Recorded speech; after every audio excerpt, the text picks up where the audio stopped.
আজকের প্রথম ঘটনায়। আশা করছি এই ঘটনাটি আপনাদের ভালো লাগবে। ঘটনাটি পাঠিয়েছেন আমাদেরকে মেহেদী হাসান। আমরা শুরু করছি, যেভাবে লেখা আছে সেভাবেই পড়ে শোনাচ্ছি। আসসালামু আলাইকুম রাসেল ভাই এবং ভূত.com-এর সকল লিসেনার্স, আশা করি ভালো আছেন, ভালোর দলে আছেন। আমার সকল ঘটনা পড়ে শোনানোর জন্য প্রিয় রাসেল ভাইকে ধন্যবাদ জানাচ্ছি। সেই সাথে মডারেটর প্রিয় গোলাম রাব্বি সহ সকল টিম মেম্বারদের ধন্যবাদ জানাই, যারা ভূত.com-কে আবারও চেনা সুরে এবং ছন্দে ফিরিয়ে নিয়ে এসেছেন। এটি সম্ভব হয়েছে অক্লান্ত পরিশ্রমের কারণে। এটা হচ্ছে আমাদের একটা আবেগের জায়গা, আর এখনও মনে আছে সেই পুরনো দিনের কথা।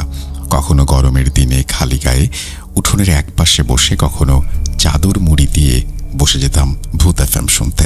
পরিবেশ পরিস্থিতি যেমনই হোক না কেন, কোনোভাবে মিস করিনি।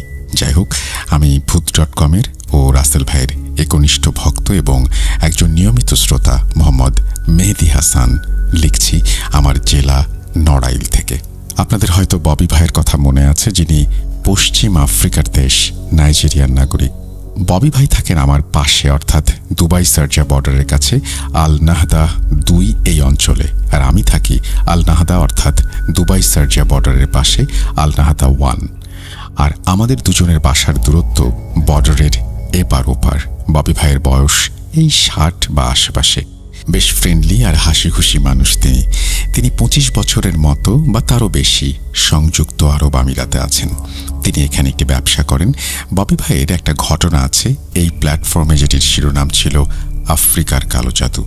ঘটনাটি যারা শুনেছেন তারা অবশ্যই ববি ভাইকে এতক্ষণে চিনে ফেলেছেন।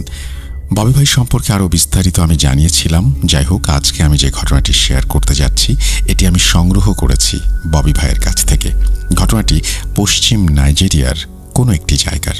সঙ্গত কারণে জায়গাটির নাম আমি বলতে চাই না। আর ঘটনাটি বর্ণনা করার সময় আমি যে নামগুলো ব্যবহার করব সেগুলো সব ছদ্মনাম। তার আগে কিছু কথা না বললেই নয়। আমি ববি ভাইয়ের বাসায় গিয়েছিলাম। ভাইয়ার বাসার প্রধান যে দরজা, সেখানে আমি একটি জিনিস দেখতে পাই। সেটি হচ্ছে একটি লেখা, যার অর্থ আমি সব সময় পবিত্র আত্মার সাথে থাকি। এখানে আছে সুখ এবং শান্তি। আমি ভাইয়াকে জিজ্ঞেস করেছিলাম ওই লেখাটি সম্পর্কে, এটা আসলে কি। ববি ভাই আমাকে বলেছিলেন, তোমার সাথে দুটো আত্মা বা ছায়া থাকে, যার একটি ডেভিল স্পিরিট অর্থাৎ শয়তানি ছায়া বা আত্মা, আর একটি পবিত্র আত্মা বা ছায়া। এখন তোমার সিদ্ধান্ত, তুমি কোন আত্মার সঙ্গে থাকতে চাও। তুমি ভালো কাজ করলে তোমার সাথে পবিত্র আত্মা থাকবে, আর তুমি মন্দ কাজ করলে তোমার সাথে শয়তানের আত্মা থাকবে। তুমি যখন ঘুমাও তখন তোমার আত্মা তোমার শরীর থেকে বের হয়ে যায়, তারপর সেটা পবিত্র আত্মার সাথে থাকে অথবা শয়তানের আত্মার সাথে থাকে। হ্যাঁ, এটা আমি জানি। একজন মুমিন বা প্রকৃত ধার্মিক ব্যক্তির সাথে সবসময় ফেরেশতা থাকে, বা আপনার কথা অনুযায়ী পবিত্র আত্মা থাকে। আর একজন বদ এবং পাপী ব্যক্তির সঙ্গে শয়তান থাকে। ফেরেশতারা আমাদের রক্ষা করে এবং সুরক্ষিত রাখে, আর শয়তান আমাদের বিপথে চলতে সাহায্য করে। তুমি ঠিক বলেছ। আচ্ছা ভাইয়া, আমি তো শুনেছি আমরা ঘুমানোর পরে আমাদের শরীর থেকে যে আত্মা বের হয়ে যায়, এটা নাকি জাদু বলে বন্দি করা যায়। এটা কিভাবে হয় আপনি জানেন? ববি ভাই হেসে বললেন, হ্যাঁ, তুমি ঠিকই শুনেছ, আর এটা আমি জানি। আমি নড়ে চড়ে বসলাম। তারপর বললাম, এটা কিভাবে করে? ববি ভাই বললেন, একটা প্রক্রিয়ার মাধ্যমে ওই আত্মা বন্দি করা যায়, যেটা ঘুমের পরে মানুষের শরীর থেকে বের হয়ে যায়। তবে সেটা যখন পবিত্র আত্মার সঙ্গে থাকে, বন্দি করা যায় না। তারপর আমি আর ববি ভাই অনেক কথা বললাম। এক পর্যায়ে ববি ভাই এই আত্মা বন্দি নিয়ে একটা ঘটনা আমাকে বলেন। কি সেই প্রক্রিয়া, এখন সেটা বর্ণনা করব এবং সেই সাথে আরো অজানা তথ্য দেওয়ার চেষ্টা করব ইনশাল্লাহ। তো চলুন শুরু করা যাক, বলছেন ববি ভাই। সাল 1984, এপ্রিল মাস।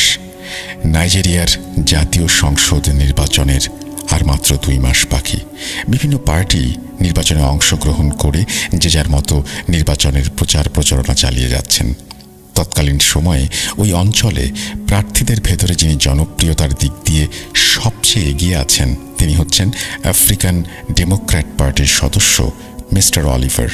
অলিভার হচ্ছেন একজন মাঝ বয়সী মানুষ, আর এই অলিভারের সবথেকে বড় প্রতিদ্বন্দ্বী তিনি হচ্ছেন প্রাক্তন সাংসদ মিস্টার ফ্রান্সিস।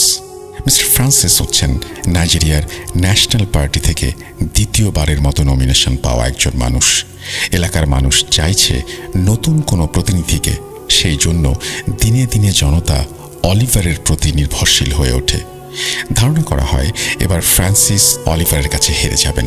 বিষয়টা ফ্রান্সিসও বুঝতে পারেন, কিন্তু সে কোনোভাবেই সেটা মেনে নিতে পারেন না। ফ্রান্সিস যেহেতু প্রাক্তন সংসদ সদস্য ছিলেন, তাই তার কাছে রয়েছে বিপুল অর্থ এবং ক্ষমতা। সে অর্থ বলে ক্ষমতা বলে অলিভারকে বিভিন্নভাবে দমিয়ে রাখতে চায়। এভাবেই চলতে থাকে। হঠাৎ একদিন আমরা খবর পাই নেতা অলিভার নাকি হাসপাতালে ভর্তি। খোঁজ নিয়ে জানা যায় রাতে অলিভার তার স্ত্রীর সাথে কথা বলে ঘুমিয়ে পড়ে। সকাল গড়িয়ে দুপুর হয়ে যায়। তারপরেও যখন অলিভারের ঘুম ভাঙে না, তখন তার বাড়ির মানুষ তাকে ডাকাডাকি করে ঘুম ভাঙানোর চেষ্টা করে। ব্যর্থ যখন হয় তখন তাকে হাসপাতালে ভর্তি করা হয়। এখনো পর্যন্ত জানা যায়নি অলিভারের ঘুম না ভাঙার রহস্য এবং এর কারণটাই বা কি। এভাবে একদিন, 2 দিন, 7 দিন যায়, কিন্তু অলিভারের আর ঘুম ভাঙে না। ওদিকে ডাক্তাররা বিরক্ত এবং চিন্তিত হয়ে গেছেন, কেননা তারা রোগ নির্ণয় করতে পারছেন না। চারপাশে খবর রটে যায় অলিভার কোমায় চলে গেছে, কিন্তু কারোর মাথায় এটা আসে না একজন সুস্থ সবল মানুষ কিভাবে কারণ ছাড়া কোমায় চলে যেতে পারে। ওদিকে অলিভারের পরিবারের পাশাপাশি তার পার্টি থেকেও অনেক চেষ্টা করা হয় তাকে সুস্থ করার জন্য, কিন্তু কিছুতেই কিছু হয় না। এক পর্যায়ে সবাই বুঝতে পারে অলিভারের ওপর ভয়ঙ্কর কোনো জাদু করা হয়েছে, যার প্রভাবে অলিভার সুস্থ থাকার পরেও ঘুম ভাঙছে না। তখন অলিভারকে যে হাসপাতালে ভর্তি করা হয়েছিল সেখানকার একজন ডাক্তার তার পরিবারকে বলে, আমার মনে হয় না এই ডাক্তারি চিকিৎসায় তাকে সুস্থ করে তোলা সম্ভব হবে। আপনারা বরং একজন কবিরাজ দেখান, কেননা রোগ নির্ণয় করতে আমরা ব্যর্থ হয়েছি। এটা আমাদের কাছে অন্যরকম কিছু মনে হচ্ছে। আমরা ডাক্তারির মাধ্যমে এর সমাধান করা যাবে বলে মনে করছি না। একটা কথা বলে রাখা ভালো, নাইজেরিয়ার সব স্তরের মানুষই কালো জাদু বিশ্বাস করে এবং তারা অতি সাধারণ কিছু দেখেও বুঝতে পারে যে এটা আসলে স্বাভাবিক বিষয় নয়।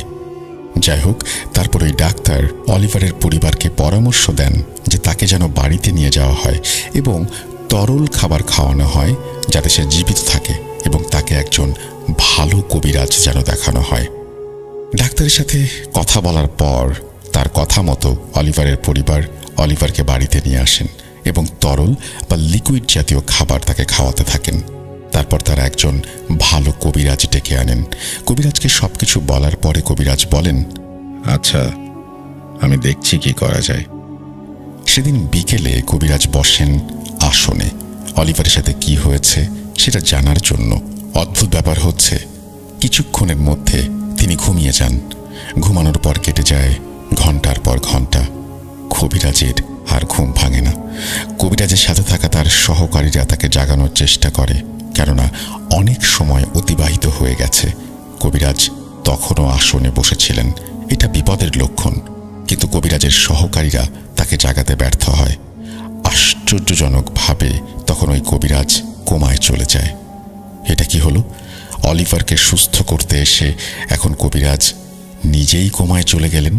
এই বিষয়টা সবার আতঙ্কের কারণ হয়ে দাঁড়ায়। সবাই ধারণা করতে পারে খুব ভয়ানক কোনো জাদু করা হয়েছে অলিভারের ওপরে, যার সমাধান করতে যাওয়াটাও একটা বিপদ। কিন্তু এভাবে তো চলতে পারে না। পরবর্তীতে আরও একজন অভিজ্ঞ কবিরাজকে ডেকে নিয়ে আসা হয়। তাকে অলিভারের সাথে এবং কবিরাজের সাথে কি হয়েছে সবকিছু খুলে বলা হয়। সবকিছু শুনে দ্বিতীয় কবিরাজ বলেন, ঠিক আছে, আমি দেখছি কি করা যায়। তারপরে কিছুক্ষণ তার জাদুবিদ্যা প্রয়োগ করে তিনি চেষ্টা করেন। এক পর্যায়ে তিনি বলেন, আমার পক্ষে এই সমস্যার সমাধান করা সম্ভব নয়। আপনারা আমার থেকেও ভালো কোনো কবিরাজ দেখান। কবিরাজের মুখে এমন কথা শুনে বাড়ির সবাই অনেকটা ভেঙে পড়েন। অলিভারের পরিবারের লোকজন তখন ওই কবিরাজকে জিজ্ঞাসা করেন, অন্তত এইটা বলে যান এই জাদু কে করেছে আর কি জাদু করা হয়েছে। তখন ওই কবিরাজ বলেন, কি জাদু করেছে সেটা বলতে পারবো, তবে কে করেছে এত কিছু বলতে পারছি না, তবে এটুকু বুঝতে পেরেছি খুব ভয়ঙ্কর জাদু করা হয়েছে। তখন অলিভারের পরিবার আবারও জিজ্ঞাসা করে, কি সেই ভয়ঙ্কর জাদু? কবিরাজ বলেন, অলিভারের আত্মা বন্দি করে রাখা হয়েছে, কিন্তু তার আত্মাটা কে বন্দি করেছে, কোথায় রেখেছে, সেটা আমার পক্ষে বলা সম্ভব নয়, আর এই জন্য আমি এই কাজে ব্যর্থ। আপাতত এটুকু বলতে পারি, অলিভারের আত্মা কোথায় আছে এটার সন্ধান শুধু ওই কবিরাজ দিতে পারবে যে এই বিদ্যায় পারদর্শী। এই বিদ্যাকে বলে উকাম্বা। এরপরে কবিরাজ চলে যান। ঘটনার এতটুকু বলে একটু থামেন ববি ভাই। তারপর তিনি আমাকে প্রশ্ন করেন, তুমি কি জানো ম্যাজিক অফ উকাম্বা এটা কি? আমি বললাম, আমি জানি না। এটি হচ্ছে এমন একটি জাদু যেটার সাহায্যে জাদুকর তার নিজের আত্মা যে কোনো জায়গায় চালান করতে পারে। অর্থাৎ জাদুকর একটি জায়গায় বসে থাকবে অথবা শুয়ে থাকবে, কিন্তু তার আত্মা চলে যাবে দেশ থেকে দেশান্তরে, মহাকাশে অথবা সমুদ্রের গভীরে। মানে আমরা যখন ঘুমিয়ে যাই তখন নানান স্বপ্ন দেখি, যেমন কিছু খাচ্ছি, ঘুরে বেড়াচ্ছি, কারোর সাথে দেখা হচ্ছে, ইত্যাদি ইত্যাদি। তো আমাদের ঘুমানোর পরে আমাদের আত্মার ওপরে কিন্তু আমাদের নিয়ন্ত্রণ থাকে না, তখন সে ইচ্ছে মতো ঘুরে বেড়ায়। কিন্তু উকাম্বা জাদুর মাধ্যমে আত্মার ওপরে সম্পূর্ণ নিয়ন্ত্রণ রাখা যায়। অর্থাৎ তুমি যেখানে যেতে চাও সেখানে যেতে পারবে এবং যেটা করতে চাও সেটা করতে পারবে। আর মজার বিষয় হচ্ছে এগুলো সব কিছু তোমার দৃশ্যমান বা সত্যি মনে হবে। একদা নাইজেরিয়াতে একজন শক্তিশালী, বুদ্ধিমান এবং অনেক অভিজ্ঞ কবিরাজ ছিল, যার নাম ছিল আগুম্বা। এই আগুম্বাকে নিয়ে অসংখ্য নাইজেরিয়ান নাটক, সিনেমা আছে। এই যে ঘুমের ভেতরে আত্মা চালনা করা হয়, এই জাদুবিদ্যায় তিনি ছিলেন অত্যন্ত পারদর্শী। তার মাধ্যমেই নাইজেরিয়ার এই অঞ্চলের মানুষ বুঝতে পেরেছিল উকাম্বা জাদু কি। আগুম্বা একজন রহস্যময় মানুষ ছিল, যে একসাথে অনেক স্ত্রীর সাথে সংসার করত। মজার বিষয় হচ্ছে তার এক স্ত্রী অন্য স্ত্রীকে চিনত না, এবং তারা কেউ কখনো বুঝতে পারেনি তাদের স্বামীর এতগুলো স্ত্রী আছে। তাছাড়া একই সময়ে বিভিন্ন স্থানে কি ঘটনা ঘটছে সেটা আগুম্বা বলে দিতে পারত। আরো অনেক বিষয় আছে, সেগুলো না হয় থাক। এখন অলিভারকে সুস্থ করতে হলে অথবা এই সমস্যার সমাধান করতে হলে এমন একজন কবিরাজকে খুঁজে বের করতে হবে যে কিনা উকাম্বা জাদুবিদ্যা জানে। তারপর অনেক খোঁজাখুঁজি করে এরকম একজন কবিরাজকে খুঁজে বের করা হয় যে উকাম্বা জাদুবিদ্যায় পারদর্শী। তারপর সেই কবিরাজকে অলিভারের বাড়িতে নিয়ে আসা হয় এবং তাকে সবকিছু খুলে বলা হয়। ওইদিকে ওই কবিরাজ, অর্থাৎ প্রথম যে কবিরাজ এসেছিলেন অলিভারের চিকিৎসা করতে, তার আর জ্ঞান ফেরেনি। সবকিছু শুনে এই কবিরাজ, অর্থাৎ তৃতীয় কবিরাজ বলেন, ঠিক আছে, আমি দেখছি কি করা যায়। আজকে রাতে আমি সাধনায় বসবো আর দেখব অলিভারের আত্মা কোথায় কারা বন্দি করে রেখেছে। সেদিন রাতে তৃতীয় কবিরাজ আসনে বসেন, কিন্তু দুর্ভাগ্যবশত তৃতীয় কবিরাজেরও একই দশা হয়। তিনিও কোমায় চলে যান, যেটি সকালবেলা সবাই দেখতে পায়। কবিরাজ কোমায় চলে গেছেন এবং তার বেহাল দশা দেখে সবাই ভীষণ আতঙ্কিত হয়ে ওঠে। এটা কি হচ্ছে? কেউ কিছু বুঝতে পারছেন না। ওদিকে অলিভারের পরিবারের সবাই অনেক চিন্তিত, বিস্মিত এবং হতাশাগ্রস্ত হয়ে পড়েন, কেননা আফ্রিকা মহাদেশের একজন আরেকজনের ওপরে কালো জাদু করে থাকেন, এটা স্বাভাবিক বিষয়। কিন্তু কি এমন জাদু করলো যেটার কোনো সমাধান নেই? আর যারা এর সমাধান করতে আসছেন তাদের সবার এই দশা হচ্ছে। যাই হোক, অলিভার হচ্ছে আগামী দিনের নেতা, তাই হাল ছেড়ে দেওয়া যাবে না। যে করে হোক তাকে সুস্থ করতে হবে। অলিভারের ভাই অলিভারের পার্টি মেম্বারদের সাথে কথা বলেন। তখন পার্টির চেয়ারম্যান বলেন, যেখান থেকে সম্ভব বড় কবিরাজ এনে চিকিৎসা করা হবে। প্রয়োজনে নাইজেরিয়ার বাইরে থেকে কবিরাজ নিয়ে আসা হবে। যত টাকা খরচ হয় সব পার্টি বহন করবে। সেটাই করা হলো। আশেপাশের সমস্ত বড় বড় কবিরাজদের খবর দেয়া হলো এবং তাদেরকে বলে দেয়া হলো যে এই সমস্যার সমাধান করতে যদি তারা পারে, অর্থাৎ অলিভারের আত্মা যদি ফেরত আনতে পারে, তবে সে বড় অঙ্কের পুরস্কার পাবে। পুরস্কারের লোভে চারপাশ থেকে বড় কবিরাজরা ভিড় জমায় অলিভারের বাড়িতে। যে যার মতো করে চেষ্টা করতে থাকে, কিন্তু অনেকে ব্যর্থ হয়ে চলে যায়। এর ভেতরে আরও দুজন কবিরাজের একই অবস্থা হয়, অর্থাৎ তারা সমাধান করতে সাধনায় বসেছিল পূর্বের দুই কবিরাজের মতোই। আর সাধনাতে বসার পরে অলিভারের ওই সমস্ত কবিরাজের আত্মা বন্দী হয়ে যায়। এভাবে অলিভার ও 4 জন কবিরাজ সহ 5 জনের আত্মা বন্দী। এখন 5 জন মানুষ কোমায় আছে। এমন অবস্থা দেখে অলিভারের পরিবারের লোক এবং পার্টির সবাই বেশ ঘাবড়ে যায়। এখন তারা কি করবে সেটা বুঝতে পারছে না, কেননা এটা এমন একটি জটিল সমস্যা যার কোনো সমাধান কেউ খুঁজে পাচ্ছে না। এভাবে 10-12 দিন কেটে যায়। অলিভারকে তরল জাতীয় খাবার খাইয়ে কোনো রকমে জীবিত রাখা হয়েছে। প্রায় 12 দিন পরে একজন লোক আসে অলিভারের বাড়িতে। বাড়ির সদস্যদের সাথে কথা বলার পর এক পর্যায়ে তিনি বলেন তিনি এই সমস্যার সমাধান করতে পারবেন। তখন বাড়ির সবাই সেই লোককে ভালো করে দেখতে থাকে। লোকটা একদম যুবক, বয়স 33 থেকে 35 হবে। তাছাড়া তাকে দেখে আফ্রিকান কবিরাজ মনে হচ্ছে না। অলিভারের বাড়ির সদস্যরা চিন্তা করে, এত কম বয়সে একজন লোক, সে আবার কতটা অভিজ্ঞ হবে, একে দিয়ে কি এই কাজ হবে? তাছাড়া আর একটা বিষয় তারা লক্ষ্য করে, সেটা হচ্ছে আফ্রিকান কবিরাজদের দেখলেই বোঝা যায়, যেমন তাদের পোশাক, সাজসজ্জা। আমি ঘটনা বোঝার সুবিধার্থে ওই লোকটার একটি নাম ব্যবহার করছি। ধরুন তার নাম মিলার। তো এই মিলারকে দেখে বাড়ির যিনি মুরব্বী, অর্থাৎ অলিভারের বাবা, তিনি বলেন, দেখো মিলার, তোমাকে দেখে আফ্রিকান কোনো কবিরাজ মনে হচ্ছে না। তোমার আগে অনেক বয়স্ক এবং অভিজ্ঞ কবিরাজ এই সমস্যার সমাধান করতে যেয়ে নিজেদের বিপদ ডেকে নিয়ে এসেছে। এখন তাদেরও জীবন বিপন্ন। তুমি বাপু একটু ভালো করে ভাবনা চিন্তা করে দেখো, কারণ তুমি যে কাজ করতে এসেছো সেটা মোটেও সহজ কোনো কাজ নয়। অলিভারের বাবার কথা শুনে মিলার হেসে বলে, মুরব্বি, আপনি চিন্তা করবেন না, আমি সব কিছু জেনে বুঝে এখানে এসেছি। আর আমি কোনো কবিরাজ না। আমার বাড়ি এখানে হলেও আমি আমেরিকার ক্যালিফোর্নিয়া থেকে এসেছি। তাছাড়া আমার সাথে আরও 2 জন লোক এসেছে ক্যালিফোর্নিয়া থেকে নাইজেরিয়ার একটি কাজের জন্য। আমরা এখানে এসে অলিভারের কথা জানতে পারি। আমার সাথে একজন মুরব্বী আছেন, উনি এই সমস্যার সমাধান করতে পারেন। আপনি আমাদের উপরে ভরসা রাখতে পারেন, এই কাজ আমরা করে দিতে পারবো। ঈশ্বর চাইলে অলিভারের আত্মা ফিরে আসবে। তখন অলিভারের বাবা মিলারকে বলেন, তোমার সেই মুরব্বী সহ 2 জন লোক, তারা কোথায়? মিলার বলেন, ওনারা কাছাকাছি আছেন, ডাকলে সময় মতো চলে আসবেন। তখন অলিভারের বাবা বলে, ঠিক আছে, তোমরা যদি এই সমস্যার সমাধান করে দিতে পারো তবে তোমাদের অনেক টাকা দেয়া হবে। তখন মিলার হেসে বলে, মুরব্বী, আমরা এই কাজের জন্য কোনো টাকা নেব না। টাকা পয়সা লাগবে না, তবে আমাদের কিছু জিনিস লাগবে, সেগুলো এনে দিন। আমি যাই সে 2 জন লোককে আনতে, যার একজন আমার গুরু আর একজন বন্ধু। অলিভারের বাবা মিলারের কাছে জিজ্ঞাসা করেন তার কি কি লাগবে। তারপর মিলার বলে তাদের কিছু মোমবাতি আর চন্দ্র ও সূর্যগ্রহণের সময় নদী বা সমুদ্র থেকে ধারণ করা পানি লাগবে। তারপর মিলার চলে যান সেই 2 জন লোককে আনতে।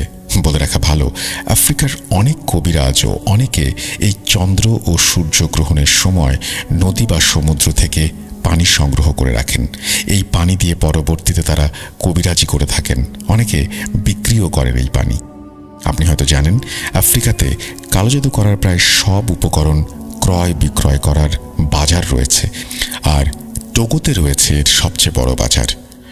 আফ্রিকার প্রায় প্রত্যেকটি দেশে কালো জাদু করার সামগ্রী ক্রয় বিক্রয় করা হয়। যাই হোক, অলিভারের বাবা মিলারের কথা মতো কিছু মোমবাতি এবং চন্দ্র সূর্য গ্রহণের সময় ধারণ করা পানি সংগ্রহ করে নিয়ে আসেন। সেদিন সন্ধ্যায় মিলার 2 জন লোককে নিয়ে পুনরায় অলিভারের বাড়িতে আসেন। তারা যাওয়ার পর অলিভারের বাড়ির সবাই বেরিয়ে আসেন এবং তারা দেখেন মিলারের সাথে একজন 70 ঊর্ধ্ব বয়স্ক ভদ্রলোক আর একজন মিলারের বয়সী হবে। বৃদ্ধ লোকটি এবং মিলারের বয়সী লোকটিকে দেখে মনে হচ্ছে না তারা আফ্রিকান। তাছাড়া ওই বয়স্ক লোকের পোশাক দেখে বোঝা যাচ্ছে তিনি একজন পাদ্রী বা ধর্মযাজক। অলিভাররা যেহেতু খ্রিস্টান ছিল, তো পাদ্রীকে দেখে বেশ খুশি হয়ে যায়। আমি ঘটনা বোঝার সুবিধার্থে ওই লোকটার একটা ছদ্মনাম ব্যবহার করছি। ধরুন তার নাম ফাদার উইলিয়াম। তো মিলারকে দেখে অলিভারের বাবা এগিয়ে আসেন এবং ফাদার উইলিয়ামের সাথে কুশল বিনিময় করেন। এক পর্যায়ে অলিভারের বাবা উইলিয়ামের কাছে জিজ্ঞাসা করেন, আপনারা কোথা থেকে এসেছেন? ফাদার উইলিয়াম বলেন, আমরা যুক্তরাষ্ট্রের ক্যালিফোর্নিয়া থেকে এসেছি, এখানে একটি কাজের জন্য এসেছিলাম। তারপরে তারা কি কাজের জন্য এসেছেন সবকিছু অলিভারের বাবাকে বলেন। আমি এই অংশটুকু ঘটনার শেষে বলবো। যাই হোক, এক পর্যায়ে অলিভারের বাবা সম্মত হন ফাদার উইলিয়ামকে দিয়ে কাজ করানোর জন্য। ফাদার উইলিয়াম বলেন, আমাকে এই কাজটি করার জন্য এমন একটি জায়গা দেন যে জায়গাটি সম্পূর্ণ ফাঁকা হবে। ওই রকম একটি ফাঁকা জায়গায় আমি অলিভারের জন্য কাজ করতে পারবো, আর যা কিছু করার আজকে রাতে করব। ফাদারের কথা শুনে অলিভারের বাবা বলেন, ঠিক আছে, আমি এরকম একটা জায়গার ব্যবস্থা করছি। তারপর একটা ফাঁকা জায়গায় অলিভারকে একটা পাটির ওপর শুইয়ে দেয়া হয়। ফাদার উইলিয়াম তার রিচুয়াল শুরু করে দেন, সেই সাথে মিলার ও তার বন্ধু। প্রথমে ফাদার কিছু মন্ত্র পড়েন, তারপর ওই চন্দ্র সূর্য গ্রহণের সময়ের ধারণ করা পানি অলিভারের শরীরে ছিটিয়ে দেন। পানি ছিটিয়ে দেওয়ার পরে মোমবাতিগুলো গোল করে অলিভারের শরীরের চারপাশে স্থাপন করেন, তারপর সেগুলোতে আগুন জ্বালিয়ে দেন। এরপর ফাদার উইলিয়াম তার ব্যাগ থেকে একটি ক্রস বের করেন। যখনই সেটি শরীরের উপরে অর্থাৎ অলিভারের শরীরের উপরে রাখছেন, তখনই অলিভারের শরীরটা কেঁপে ওঠে। ওটা কোনো সাধারণ ক্রস ছিল না, ওই ক্রসের সঙ্গে যিশুর ত্রিমাত্রিক দেহ বসানো ছিল। এরপর ফাদার উইলিয়াম একটি কিতাব বের করেন তার ব্যাগ থেকে। তারপর তিনি সেটা পড়তে শুরু করেন। কিছুক্ষণ পড়ার পরে তিনি সেই বইটা আবার তার ব্যাগের ভেতরে রেখে দেন। এরপর তিনি তার ব্যাগ থেকে একটি বিশেষ মালা বের করেন, যেটি একটি তসবির মতো। তারপর ফাদার উইলিয়াম সেটা পড়তে থাকেন, আর পাশে দাঁড়িয়ে থাকেন দুইজন সহযোগী। এভাবে অনেকক্ষণ পড়ার পরে হঠাৎ করে অলিভারের চারপাশে জ্বলতে থাকা মোমবাতিগুলো নিভে যায়, আর অলিভারের বুকের ওপরে রাখা ক্রসটি জ্বলজ্বল করে ওঠে। তখন মিলার অলিভারের পরিবারের লোকজনদের উদ্দেশ্য করে বলে, আপনারা এখন এখান থেকে সরে যান। মিলারের কথা মতো অলিভারের পরিবারের সবাই সেখান থেকে একটু দূরে সরে দাঁড়ায়। অলিভারের পরিবারের সবাই দূরে দাঁড়িয়ে দেখছেন ফাদার উইলিয়াম কি করেন। তারা দেখেন হঠাৎ করে একটা সাদা জমাট বাঁধা ধোঁয়া এসে অলিভারের শরীরে প্রবেশ করল। সেই ধোঁয়া প্রবেশ করার সাথে সাথে অলিভারের জ্ঞান ফিরে আসে। তখন ফাদার উইলিয়াম অলিভারের পরিবারের সবাইকে ডাকেন এবং বলেন, অলিভারের জ্ঞান ফিরেছে। অলিভারের জ্ঞান ফিরেছে দেখে অলিভারের পরিবারের সে কি আনন্দ উদযাপন শেষ হলে ফাদার উইলিয়াম বলেন, আপনারা খোঁজ নিয়ে দেখতে পারেন বাকি চারজন কবিরাজেরও আত্মা ফিরেছে কিনা তাদের শরীরে। যাই হোক, সবাই ফাদারের অনেক প্রশংসা করতে থাকেন।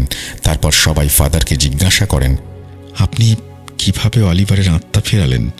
তখন ফাদার বলতে শুরু করেন আসল ঘটনা। আমরা তিনজন আমেরিকা থেকে এখানে আসার পরে শুনতে পারি অলিভারের সাথে এরকম একটা ঘটনা ঘটেছে। খবরটা শোনার পর আমি তখন থেকেই কিছুটা সন্দেহ করেছিলাম অলিভারের সাথে কিছু একটা হয়েছে। বিষয়টা আমি নিশ্চিত হই যখন শুনি অলিভারের ট্রিটমেন্ট করার জন্য যে কবিরাজরা আসছেন তাদের সবার আত্মা বন্দী হয়ে যাচ্ছে। এই বিষয়টা শুনে আমি পুরোপুরি নিশ্চিত হলাম অলিভারের আত্মা কোনো এক ভয়ঙ্কর জাদুকর বন্দী করেছে। মিলার আপনাদের এখানে এসে আপনাদের আগের রাতে সবকিছু জানিয়েছে। আমি আগের রাতেই আসনে বসি। তারপর আমি আমার অনুগত যত শক্তিশালী সংবাদ সংগ্রহকারী জিন ছিল সবাইকে এক এক করে ডাকতে থাকি এবং সবার কাছে এই বিষয়টা জিজ্ঞাসা করলে কেউ সঠিক উত্তর দিতে পারে না বা তথ্য এনে দিতে পারে না। আমি তখন বুঝতে পারি এইভাবে আসন করলে হবে না। তারপরে আমি ভিন্ন একটি প্রক্রিয়ার মাধ্যমে জানতে পারি আসলে কি ঘটনা ঘটেছে। কি সেই ভিন্ন প্রক্রিয়া, এটা ঘটনার শেষে বলবো। ফ্রান্সিস তখন বুঝতে পারে যে এবার সে নির্বাচনে কোনোভাবেই জিততে পারবে না এবং তার একটা পরিকল্পনা আছে। সে আসলে এমন কিছু করতে চাইছিল যাতে সাপ মরে, লাঠিও না ভাঙে। তখন ফ্রান্সিসের কাছে থাকা একজন বন্ধু ফ্রান্সিসকে বলে, আমি একজন মিশরীয় জাদুকরের সন্ধান পেয়েছি। বর্তমানে সে আমাদের এখানে এসেছে একটি কাজের জন্য। আমি জানতে পেরেছি ওই জাদুকর কোনো সাধারণ জাদুকর নয়। ফ্রান্সিস তার বন্ধুকে বলে, ওই জাদুকরের কাছে গিয়ে কি হবে? তাকে দিয়ে অলিভারের উপরে কালো জাদু করাবো, তারপর অলিভার আবার কোনো প্রক্রিয়ায় আফ্রিকান কোনো কবিরাজকে দিয়ে তার জাদু কাটিয়ে নেবে। এতে আমাদের বদনাম ছাড়ার কিছুই হবে না। না না, আমাকে অন্য কিছু করতে হবে। তখন ফ্রান্সিসের বন্ধু ফ্রান্সিসকে বলে, আরে ভাই, তুমি আগে তার কাছে গিয়ে দেখো সে কি বলে। তখন ফ্রান্সিস বলে, চলো তাহলে। তারপর তারা যায় ওই মিশরীয় জাদুকরের কাছে এবং জাদুকরের সাথে কথা বলে। ফ্রান্সিস জাদুকরকে বলে, এমন কিছু করতে হবে যাতে কেউ সন্দেহ না করে এই জাদু আমরা করেছি, এবং যে জাদু করা হবে সেটা যেন কাটানো না যায়।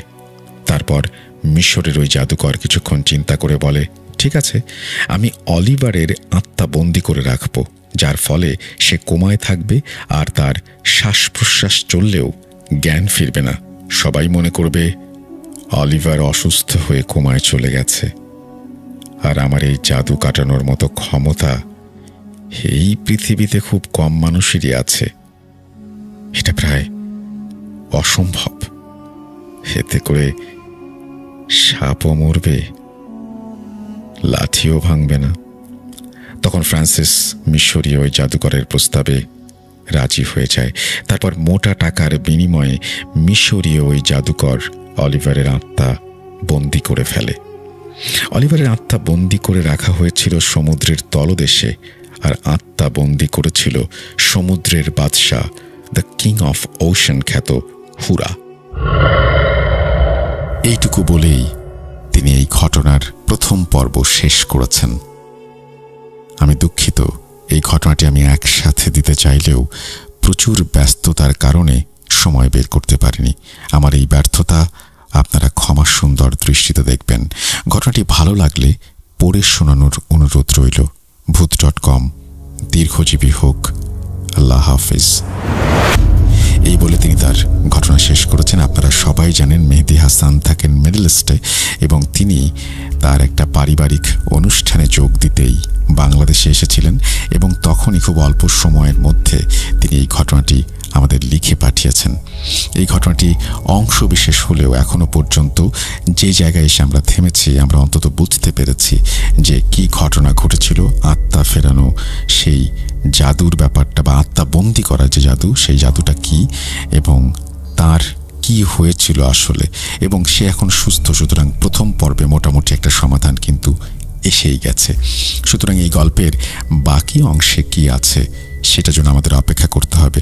ঘটনাটি আমি সিলেক্ট করেছি, প্রথম পর্ব দিয়েছি এই জন্যই কারণ এটি একটি পূর্ণাঙ্গ ঘটনা, যে ঘটনাটি প্রথম পর্বের মাধ্যমে আছে। অর্থাৎ একজন আক্রান্ত হলেন এবং তারপরে তার কি সমস্যা হয়েছে সেটা কবিরাজরা খুঁজে বের করলেন এবং তার সমাধানও দিলেন।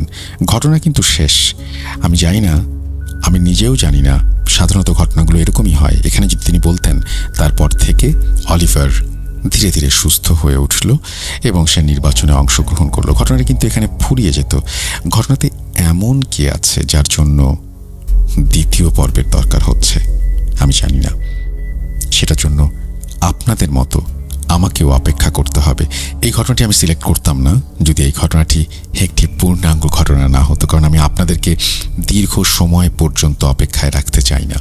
যেহেতু ঘটনাটির সমাধানও এর মাঝেই চলে এসেছে, এই জন্যই এই ঘটনাটি প্রচার করা হলো। আশা করছি ভালো লেগেছে আপনাদের। দ্বিতীয় যে ঘটনাটি অর্থাৎ দ্বিতীয় যে পর্বটি আসবে, সেই পর্বে নিশ্চয়ই আরও কিছু চমক থাকবে। আপনারা সবাই সেই অপেক্ষায় থাকুন আমার মতো করেই। এখন আমি যেটা করতে চাই সেটা হচ্ছে আপনাদেরকে এমন এক ভয়ের রাজ্যে নিয়ে যেতে চাই, সেখানে যে ঘটনাগুলো শুনবেন সেই ঘটনাগুলো হয়তো কেউ কেউ শুনেছেন, কেউ কেউ হয়তো শোনেননি, বারবার শুনতে চান হয়তো কেউ কেউ, এবং যে ঘটনাগুলো আমাদের কাছে মনে হয়েছে সারা জীবন শোনার মতো, মনে রাখার মতো। আমরা সেই ঘটনাগুলোতে যাচ্ছি। তবে তার আগে জানিয়ে দিই, অচিনপুর সহ আপনার পছন্দের সব কন্টেন্ট ইউটিউবে আনলিমিটেড স্ট্রিম করতে পারবেন এয়ারটেলের বেস্ট স্ট্রিমিং প্যাকে। 179 টাকায় 30 দিন আনলিমিটেড ইউটিউব স্ট্রিমিং করতে ভিজিট করুন মাই এয়ারটেল অ্যাপ অথবা ডায়াল করুন *4*179# এই নাম্বারে। আমরা চলে যাচ্ছি ঘটনায়, তবে তার আগে ছোট্ট একটা অনুরোধ করি আপনাদের সবাইকে, যারা শুনছেন তাদেরকে বিনীতভাবে অনুরোধ করব আমাদের চ্যানেলটি সাবস্ক্রাইব করুন। কোনো ঘটনা ভালো লাগলে অবশ্যই লাইক দিন, শেয়ার করুন এবং কমেন্ট করুন। আমরা ঘটনায় যাব, আপনারা প্রথম থেকে শেষ পর্যন্ত আমাদের সঙ্গেই থাকুন।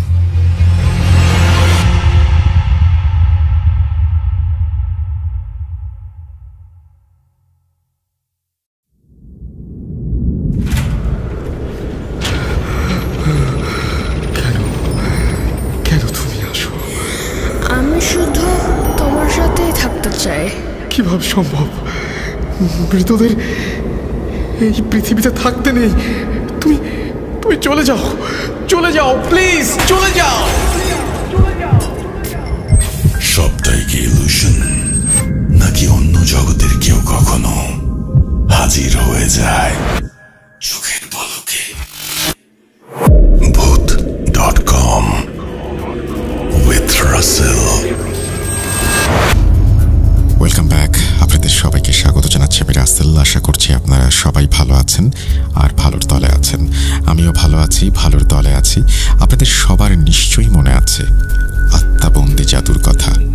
হ্যাঁ, আজকে আমরা নিয়ে এসেছি আত্মাবন্দি জাদুর দ্বিতীয় পর্ব। চলুন কথা না বাড়িয়ে শুরু করা যাক। যারা এখনো শোনেননি প্রথম পর্বটি, অনুগ্রহ করে শুনে নেবেন। আত্মাবন্দি জাদু প্রথম পর্ব সম্পর্কে একটু মনে করিয়ে দেই। মনে আছে আফ্রিকার একটা ইলেকশনের কথা?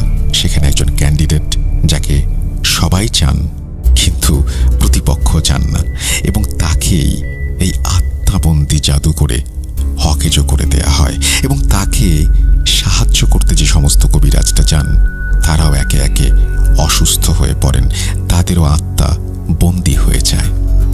মনে পড়ছে? শুনেছেন আত্মাবন্দি জাদুর প্রথম পর্ব? না শুনলে শুনে আসুন, তারপরে শুরু করুন দ্বিতীয় পর্ব। এখন চলুন সরাসরি দ্বিতীয় পর্বে যাওয়া যাক। যেভাবে লেখা আছে আমি সেভাবেই পড়ে শোনাচ্ছি। আসসালামু আলাইকুম রাসেল ভাই, আশা করি ভালো আছেন, সুস্থ আছেন। গত 29 জুন 2025 আমার পাঠানো আত্মাবন্দি জাদুর প্রথম পর্ব পড়ে শোনানোর জন্য প্রিয় রাসেল ভাইকে, গোলাম রাব্বি ভাই এবং ভূত.com-এর সকল টিম মেম্বারকে অসংখ্য ধন্যবাদ। আজকে আমি আত্মাবন্দি পর্ব 2 অর্থাৎ শেষ পর্ব লিখতে যাচ্ছি। ঘটনার শুরুতে আমি সকল লিসেনারদের কাছে ক্ষমা চেয়ে নিচ্ছি এই পর্বটি পাঠাতে বিলম্ব হবার জন্য, আর ঘটনাটি একসাথে না দিতে পারার জন্য, অর্থাৎ 2টি পর্বে দেওয়ার জন্য দুঃখ প্রকাশ করছি। আসলে আমি এতটা ব্যস্ত ছিলাম, শত চেষ্টা করেও একটু সময় বের করতে পারিনি ঘটনাটা লেখার জন্য। আমার এই ব্যর্থতাকে সবাই ক্ষমা সুন্দর দৃষ্টিতে দেখবেন। যাই হোক, আমি রাসেল ভাই ও ভূত.com-এর একজন একনিষ্ঠ ভক্ত ও একজন নিয়মিত শ্রোতা মোহাম্মদ মেহেদি হাসান লিখছি দুবাই থেকে। আত্মাবন্দির প্রথম পর্বে আমরা জেনেছি কেন অলিভারের আত্মা বন্দি করা হলো আর এই সমস্যার সমাধান কিভাবে হয়েছিল। প্রথম পর্বে আমি বলেছিলাম যে ফাদার উইলিয়াম কিভাবে জানলেন যে অলিভারের আত্মাকে কে বা কারা বন্দি করে রেখেছে, যেটা অন্যান্য কবিরাজরা জানতে বা জানাতে ব্যর্থ হয়েছিল। আর 4 জন কবিরাজ তো এই সমস্যার সমাধান করতে গিয়ে বিপদেই পড়ে গিয়েছিলেন। অবশেষে ফাদার উইলিয়ামের ভিন্ন একটি প্রক্রিয়ার মাধ্যমে তিনি জানতে পারলেন ঘটনা কি ঘটেছে। কি সেই ভিন্ন প্রক্রিয়া সেটা এখন বলছি, তবে তার আগে একটা বিষয় জানা জরুরি। কে এই ফাদার উইলিয়াম যিনি এই সমস্যার সমাধান করেছিলেন? এই পর্বে আমি ফাদার উইলিয়াম সম্পর্কে সামান্য কিছু তথ্য আপনাদের দিতে পারবো, যেমনটা আমি শুনেছি। তাছাড়া তিনি কি প্রক্রিয়ার মাধ্যমে অলিভারের আত্মা ফিরিয়ে আনলেন সেই প্রক্রিয়া সম্পর্কে জানব। এছাড়া আপনাদের আরও কিছু অজানা তথ্য আমি জানাবো। চলুন শুরু করা যাক। বলছেন ফাদার উইলিয়াম।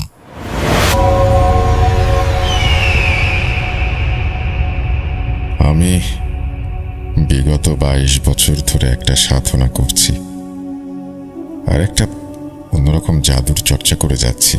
সেটা হচ্ছে ম্যাজিক অফ হোলি স্পিরিট, অর্থাৎ পবিত্র আত্মার জাদু।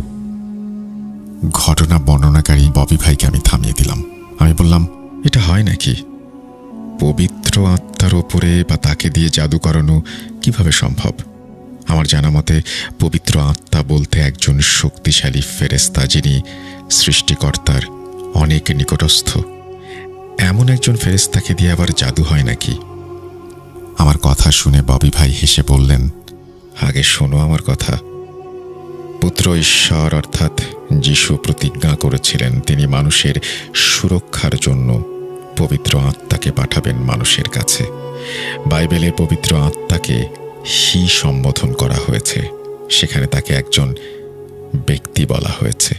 তিনি সর্বজনীন। তিনি তোমার আমার সবার মাঝে থাকে। তাছাড়া প্রতিটা মানুষের সাথে ভালো মন্দ আত্মা উভয় থাকে। আমি বললাম, সব বুঝলাম, কিন্তু এই পবিত্র আত্মার জাদু মানে এটা কি কোনো সাধারণ বিষয়? এটা কিভাবে সম্ভব? তুমি যেটা ভাবছো সেটা আসলে না। তাহলে এটা কি? এটা হচ্ছে তোমার আমার সাথে থাকা পবিত্র আত্মা। এবার নিশ্চয়ই বুঝতে পেরেছ?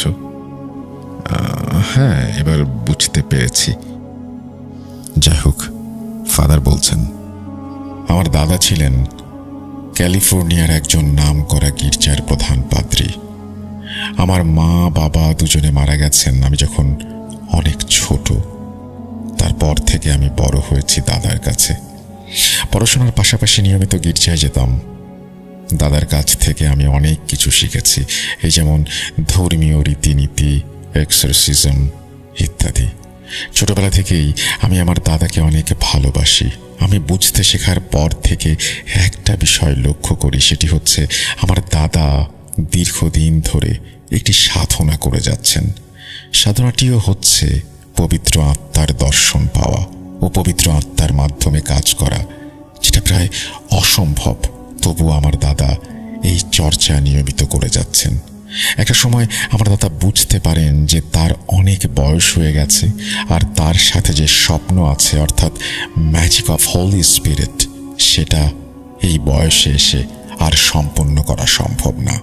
তখন তিনি একদিন আমাকে তার কাছে ডাকেন আর আমাকে বলেন যে আমি যেন তার অধুরা অর্থাৎ অসম্পূর্ণ আশা পূরণ করি। দাদার মৃত্যুর পরে যেন এই পবিত্র আত্মার আরাধনা বা সাধনা করে যেন পবিত্র আত্মার সাহায্য লাভ করতে পারি। সেই থেকে আমার পবিত্র আত্মা নিয়ে কাজ করার জার্নি শুরু। দাদার মৃত্যুর আগে দাদা আমাকে এই বিষয়ে ক্রস বা মালাটা দিয়েছিলেন এবং দাদা আমাকে বলেছিলেন কিভাবে পবিত্র আত্মাকে ডাকতে হয়। দাদা বলেছিলেন এই দুটো জিনিস মানে এই তসবির মতো মালা অথবা ক্রস কোনো সাধারণ জিনিস না, এগুলো দাদার সারা জীবনের সাধনার ফল। দাদা বলেছিলেন তুমি পবিত্র আত্মাকে ডাকতে তখনই সক্ষম হবে যখন দেখবে একটি সমস্যার সমাধানের ক্ষমতা সৃষ্টিকর্তা ছাড়া আর কারো নেই। ঠিক তখন তুমি এটি ব্যবহার করবে, আত্মাকে ডাকবে। তারপর তিনি পবিত্র আত্মাকে ডাকার প্রক্রিয়া শিখিয়ে দেন ফাদার উইলিয়ামকে। অনেকটা থমাস কার্লাইলের মতো গ্রেট ম্যান থিওরি। যখন কোনো ইনস্টিটিউট কাজ করে না তখন অসহায় মানুষ মহাপুরুষের দিকে, বড় মানুষের দিকে তাকিয়ে থাকে। যাই হোক, আমাকে সব কিছু বুঝিয়ে দেওয়ার কিছুদিন পরে আমার দাদা পরলোক গমন করেন। তারপর কেটে গেছে 22টা বছর, আর আমিও দেশে বিদেশে খুঁজে বেরিয়েছি এমন কোনো কেসের সন্ধান যেখানে কোনো শক্তি কাজ করে না। যাই হোক, এক পর্যায়ে আমার মিলারের সাথে পরিচয় হয়। সে আমার সান্নিধ্যে আসে। এক পর্যায়ে আমি মিলারকে বলি আমার দাদা সেই অন্তিম ইচ্ছা যেটি আমাকে জানিয়েছিলেন সেই ইচ্ছার কথা। সবকিছু শুনে মিলার বলে তাদের দেশে অর্থাৎ নাইজেরিয়াতে এমন অনেক কিছু ঘটে যার কোনো সমাধান থাকে না। পৃথিবীর কোনো শুভ ও অশুভ শক্তি পারে না সেই সমাধান করতে। এরকম অনেক ঘটনা প্রতিনিয়ত ঘটে চলেছে। মিলারের কথা শুনে আমি সিদ্ধান্ত নেই নাইজেরিয়ায় আসব। তারপর আমি মিলার ও সবচেয়ে কাছের একজন সহযোগী আমার সহযোগিতাকে নিয়ে এখানে চলে আসি। এখানে এসে অবশেষে অলিভারের খবর জানতে পারি মিলারের মাধ্যমে। মিলারের মুখে সবকিছু শুনে আমি বুঝতে পারি আমিও এতদিন এরকম একটা কেসের সন্ধানেই ছিলাম যেটা আমার সাধনা সম্পন্ন করবে। সে রাতে আমি সবকিছুর খবর নিয়ে বুঝতে পারি যে হুরার কাছ থেকে অলিভারের আত্মা মুক্ত করে আনার সাহস ও ক্ষমতা পৃথিবীর কোনো জিনের নেই। কেন নেই সেটা একটু পরে বলছি। আর যেহেতু কোনো জিনের শক্তি এখানে নেই বা সকল শক্তি অসহায়, তাহলে এখানে পবিত্র আত্মা কাজ করবে বলে আমার বিশ্বাস ছিল। এভাবে আমি পবিত্র আত্মার সাহায্যে অলিভারের আত্মাকে মুক্ত করে আনি। আর এভাবে সম্পন্ন হয় আমার দীর্ঘ 22 বছরের সাধনা। আপনারা আমাকে টাকা দিতে চেয়েছেন, কিন্তু এই কাজে আমি কোনো টাকা নেব না, কেননা এটা আমার বড় সাধনা ছিল যা সম্পন্ন করতে পেরে আমি অনেক আনন্দিত। এখন বলছি কি, এই হুরা, এই পৃথিবীতে যত জিন আছে তার ভেতরে সবচেয়ে শক্তিশালী জিন হচ্ছে মাটির নিচের জিন, পানির নিচের জিন ও মরুভূমির জিন। বাকি জিনদের তুলনায় এরা সবচেয়ে বেশি শক্তিশালী ও বদমেজাজি। আর এদের ভেতরে সবচেয়ে শক্তিশালী জিন হচ্ছে পানির জিন। প্রিয় রাসেল ভাই, আপনি ভূত FM ও ভূত.com-এ এসে কত কিছু জেনেছেন ও শুনেছেন। আপনি নিশ্চয়ই ইফরিত জিনের কথা জানেন, যারা অনেক শক্তিশালী ও বদমেজাজি হয়ে থাকে। আর আপনি নিশ্চয়ই জানেন এই ইফরিত জিনের বিশাল একটি অংশ গভীর সমুদ্রের তলদেশে বসবাস করে, আর কিছু থাকে মরুর উষ্ণ বালুর নিচে। ইফরিতের পাশাপাশি আরও অনেক জাতের শক্তিশালী জিন পানিতে বসবাস করে। এখন এই যে পানির জিন সম্প্রদায়, এদের অনেক সর্দার আছে যারা বিভিন্ন অঞ্চলে বিভিন্ন কর্মকাণ্ড চালায়। এদের ভেতরে আবার ভালো মন্দ সব জিন আছে। এই হুরা হচ্ছে এমন একটি জিন, সে এই পুরো সমুদ্রকে নিয়ন্ত্রণ করে। হুরার রয়েছে বিশাল এক জিন বাহিনী। তাছাড়া কোনো কাজে হুরা যদি কোনো জিন সম্প্রদায়কে ডাকে, তাহলে ওই সম্প্রদায় হুরার ডাকে সাড়া দিতে বাধ্য। এখন প্রশ্ন হচ্ছে, হুরা যদি ভালো জিন হয় তাহলে সে কেন মিশরের শয়তান কবিরাজের কথায় অলিভারের আত্মা বন্দী করল? উত্তর হচ্ছে, হুরা কারো কথায় অলিভারের আত্মা বন্দী করেনি।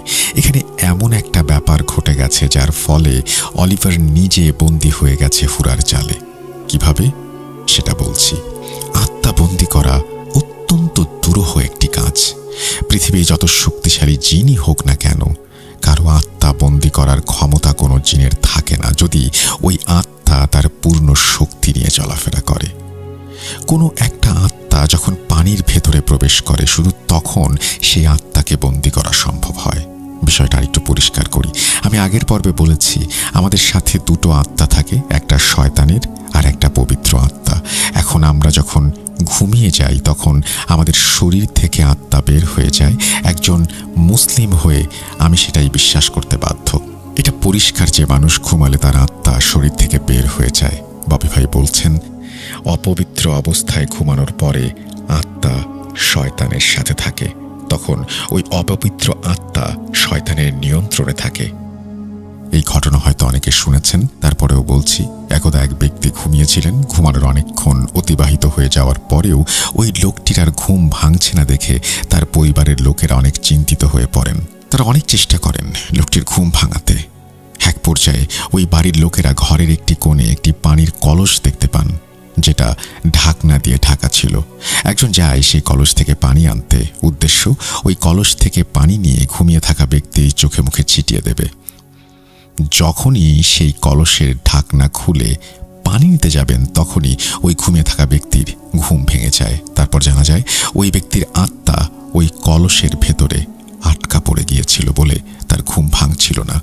কলসে পানি থাকার কারণে আত্মা তার পূর্ণ শক্তি ব্যবহার করতে পারেনি। তাছাড়া আত্মাটা কলসের ভেতরে প্রবেশ করার পরে কোনোভাবেই ওই কলসের ঢাকনা খুলতে পারছিল না। ঢাকনাটা কোনোভাবে লেগে গিয়েছিল। হতে পারে এই ঘটনাটি একটি কাল্পনিক ঘটনা, হতে পারে সত্যি। আমি বোঝানোর স্বার্থে ঘটনাটি বললাম।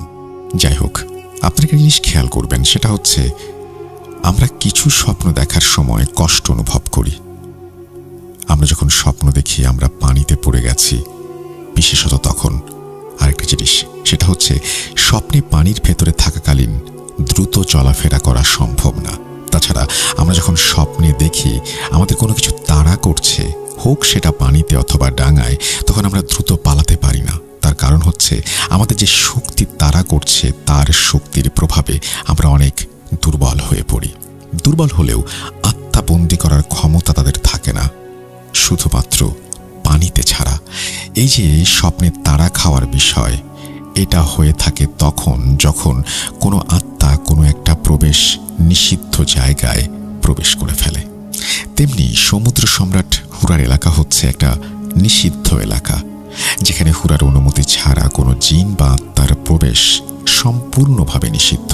তাছাড়া হুরার রাজপ্রাসাদ যেখানে রয়েছে, ওই জায়গায় চারপাশে রয়েছে ঠান্ডা আগুন, যে আগুন তার প্রাসাদ ও রাজ্যকে সুরক্ষা করে। ওই আগুন যেটা হুরার কথা মতো জ্বলে এবং নেভে। মিশরের ওই জাদুকর ভালো করে জানে এই বিষয়টা, যে হুরার এলাকায় হুরার অনুমতি ছাড়া কেউ প্রবেশ করতে পারে না। আর সেখানে যদি কেউ ভুলেও হুরার অনুমতি ছাড়া প্রবেশ করে, তাহলে তাকে হুরা বন্দী করে ফেলে। তখন ওই জাদুকর অলিভারের সাথে থাকা শয়তানের আত্মার সাথে একটা চুক্তি করে। সে যে পদ্ধতিতে চুক্তিটা করেছিল সেটা অনেক প্রাচীন মিশরীয় পদ্ধতি, অর্থাৎ জাদু। এরকম জাদু মূলত সেই ব্যাবিলন সভ্যতার সময় থেকে চলে আসছে। চুক্তিটা হচ্ছে শয়তানি আত্মা যে কোনোভাবে অলিভারের আত্মাকে হুরার এলাকায় নিয়ে যাবে এবং হুরা রেগে গিয়ে অলিভারের আত্মা বন্দী করে রাখবে। চুক্তি অনুযায়ী শয়তানি আত্মা সেটা করে, আর এভাবে হুরা অলিভারের আত্মাকে বন্দী করে ফেলে। যেহেতু অলিভার তখন পানিতে ছিল, তাই সে শত চেষ্টা করেও হুরার হাত থেকে রক্ষা পায়নি। এই যে সমুদ্র সম্রাট হুরা, একে কেউ বশ করতে পারে না। তাছাড়া এ কারোটাকে সাড়া দেয় না, সেজন্য হুরাকে দিয়ে কোনো কাজ করানো না গেলেও মিশরীয় জাদুকর এই বিকল্প পদ্ধতিতে অলিভারের আত্মা বন্দী করতে সক্ষম হয়। তো এটাই ছিল এই ঘটনা। এই বলে ফাদার উইলিয়াম থামেন। যাই হোক, সব কাজ শেষ করে ফাদার উইলিয়াম সহ ওই তিনজন চলে যান। এখন সবার মনে প্রশ্ন আসতে পারে, ববি ভাই এত কিছু জানলেন কিভাবে? এই প্রসঙ্গে একটু পরে আসছি। তার আগে বলি, ওই 4 কবিরাজের সাথে কি হয়েছিল। পরবর্তী একজন কবিরাজ কি করেছিলেন, কি হয়েছিল তার সাথে। কবিরাজ বলেন, আমি যখন আমার আত্মা চালান করে দেই উকাম্বা জাদুর মাধ্যমে, তখন আমি পৃথিবীর বিভিন্ন জায়গায় তন্ন তন্ন করে খুঁজতে থাকি অলিভারের আত্মাকে। এক পর্যায়ে আমি চলে যাই সমুদ্রে, সেখানে খুঁজতে খুঁজতে এক পর্যায়ে আমি সেই ঠান্ডা আগুন দেখতে পাই। তারপর আমি যখন সেই ঠান্ডা আগুন পেরোতে যাব, তখন আমি লক্ষ্য করি 2টো হাত আমার সামনে, আর হাত দুটো আমাকে ইশারা করছে। একটি হাত আমাকে ইশারায় কাছে ডাকছে, আর অন্যটি আমাকে যেতে নিষেধ করছে। এমন অদ্ভুত কাণ্ড দেখে আমি অবাক। যাই হোক, তারপর আমি সামনের দিকে পা বাড়ালে আমি সামনে বিশাল এক প্রাসাদ দেখতে পাই। তারপর সেই প্রাসাদের দিকে এগোতে থাকি। আমি প্রাসাদের কাছে গিয়ে দেখতে পাই সেই প্রাসাদের গেটে বিশাল আকৃতির 2টো সিংহ দাঁড়িয়ে আছে। ওরা আমাকে দেখা মাত্র গর্জন করে ওঠে। তারপর একটি সিংহ গর্জন করে বলে, তোর এত বড় সাহস, তুই এখানে এসেছিস? বন্দী হতে না চাইলে তাড়াতাড়ি পালিয়ে যা, আমাদের মালিক জানতে পারলে তোর আর রক্ষা নেই। ঠিক তখনই আর একটা সিংহ বলে ওঠে, না, তুই ভেতরে যা, তোর জন্য আমাদের মালিক অপেক্ষা করছে, ওর কথায় কান দিস না।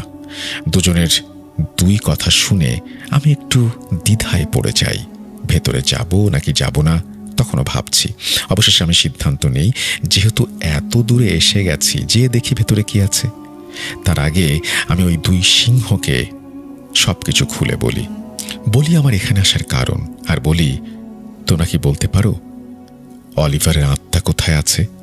তারা আমার কথার কোনো উত্তর না দিয়ে আবারও একজন ভেতরে যেতে বলে আর একজন চলে যেতে বলে। যাই হোক, এক পর্যায়ে আমি ভেতরে প্রবেশ করি। ভেতরে প্রবেশ করার পরে আমার সামনে পড়ে বিশাল দৈত্য আকৃতির সেই হুরা, যার পরনে ছিল একটা লাল কাপড়। আমাকে দেখা মাত্র হুরা রেগে যায়, তোর এত বড় সাহস, তুই আমার অনুমতি না নিয়ে আমার প্রাসাদে প্রবেশ করেছিস? তুই আত্মা, তাই তোকে আমি মেরে ফেলতে পারবো না, তবে তোকে আমি শাস্তি দেব, তোকে আমি বন্দি করে রাখবো। এই বলে হুরা কোনো কথা বলার সুযোগ না দিয়ে একটি খাঁচার ভেতরে আমাকে বন্দি করে ফেলে। এভাবে আমি বন্দি ছিলাম। তার কিছুদিন পরে পবিত্র আত্মা সেখানে যে হুরাকে বলে আত্মাগুলো মুক্ত করে দিতে। পবিত্র আত্মার কথা অনুযায়ী হুরা আমাদের মুক্ত করে দেয়। এই ছিল ঘটনা। এই ঘটনাটি তৎকালীন সময়ে সবার মুখে মুখে ছড়িয়ে পড়েছিল। এই ঘটনাটি তৎকালীন সময়ে নাইজেরিয়ার ন্যাশনাল নিউজে পরিণত হয়েছিল। কেউ অলিভারের পক্ষে এবং বিপক্ষে বিভিন্ন সংবাদ প্রচার করতে থাকে, যার শিরোনাম ছিল এরকম: নির্বাচনে জিততে ফ্রান্সিস আশ্রয় নিলেন কালো জাদুর। লোকের সহানুভূতি পেতে অলিভারের অদ্ভুত এক কৌশল এবং নাটক। এরকম আরো অনেক খবর। ববি ভাইকে আমি বলেছিলাম আফ্রিকাতে কিছু লেজেন্ড কবিরাজ আছে যারা সময় ও ভবিষ্যৎ নিয়ে জাদু চর্চা করে। কি সেটা? তোমার কাছে মাঝে মাঝে মনে হয় তুমি এখন যে কাজ করছো সেটা তুমি আগে করেছো। মানে দৈনন্দিন যে কাজগুলো করে থাকো তুমি, সেটা বাদেও কিছু কাজ আছে যেগুলো আমরা সব সময় করি না। ঠিক সেই কাজগুলো তুমি করার সময় তোমার মনে হতেই পারে, আরে এটা তো আমি আগেও করেছি। হ্যাঁ হ্যাঁ হ্যাঁ, আমি তো সেটা ফিল করি মাঝে মাঝে। হ্যাঁ, এটা কেন হয় জানো? কেন হয়? তুমি যখন যে গ্রহে আছো এর বাইরেও আমাদের গ্যালাক্সিতে অনেক গ্রহ উপগ্রহ আছে যেগুলো তোমার আর আমার মতো আরও দুজন মানুষকে ধারণ করে। অর্থাৎ তোমার আমার মতো আরও দুজন করে মানুষ সেখানে আছে। আমরা যা যা করছি ওরা ঠিক একই জিনিস করছে, আর এটা সংগঠিত হচ্ছে একটু আগে পরে। ববি ভাইয়ের কথা শুনে আমি বেশ অবাক হয়ে গেলাম। ব্যাপারটা কতটুকু বিশ্বাসযোগ্য সেই ব্যাপারে আমি কিছু বলবো না, তবে এটি আগেও করেছি, অর্থাৎ এই কাজটি আগেও করেছি। এই বিষয়টা যে সত্যিই আমার সাথে হয় এটা আমি জানি, আপনারাও হয়তো ফিল করেন। ববি ভাই বলছেন এই ব্যাপারটাকে কাজে লাগিয়ে আফ্রিকান কিছু কবিরাজ তাদের আসন্ন বিপদ শনাক্ত করতে সক্ষম হয়, তবে সেটা কিছু সময়ের জন্য জানা সম্ভব হয়ে থাকে।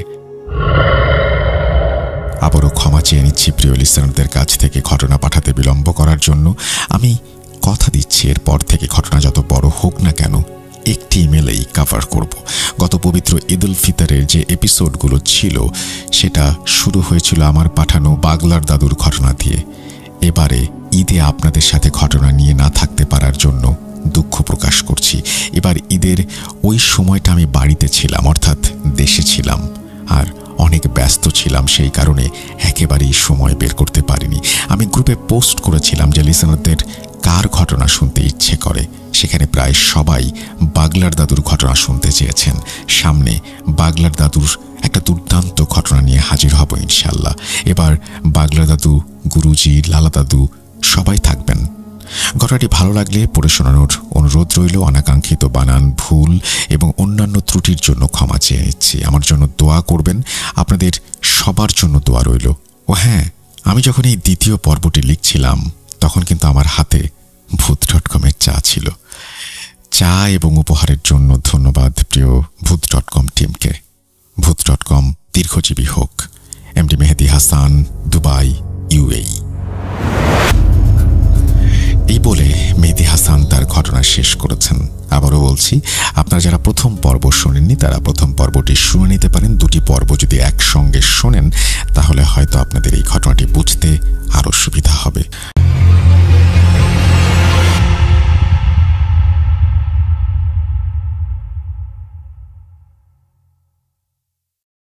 Welcome back. আপনাদের সবাইকে অনেক অনেক ধন্যবাদ এতক্ষণ পর্যন্ত আমাদের সাথে থাকার জন্য। অনেক অনেক শুভকামনা রইল। সব সময় এই ইউটিউব চ্যানেলটি সম্পর্কে আপডেট পেতে আমাদের ইউটিউব চ্যানেলটিকে সাবস্ক্রাইব করুন। আশা করছি আমরা একসাথে অনেকটা পথ হাঁটব। আজকের মতো এখানেই বিদায় নিচ্ছি। সবাই ভালো থাকুন, সুস্থ থাকুন, মোস্ট ইম্পর্টেন্টলি ভূত.com-এর সাথে থাকুন। আল্লাহ হাফেজ।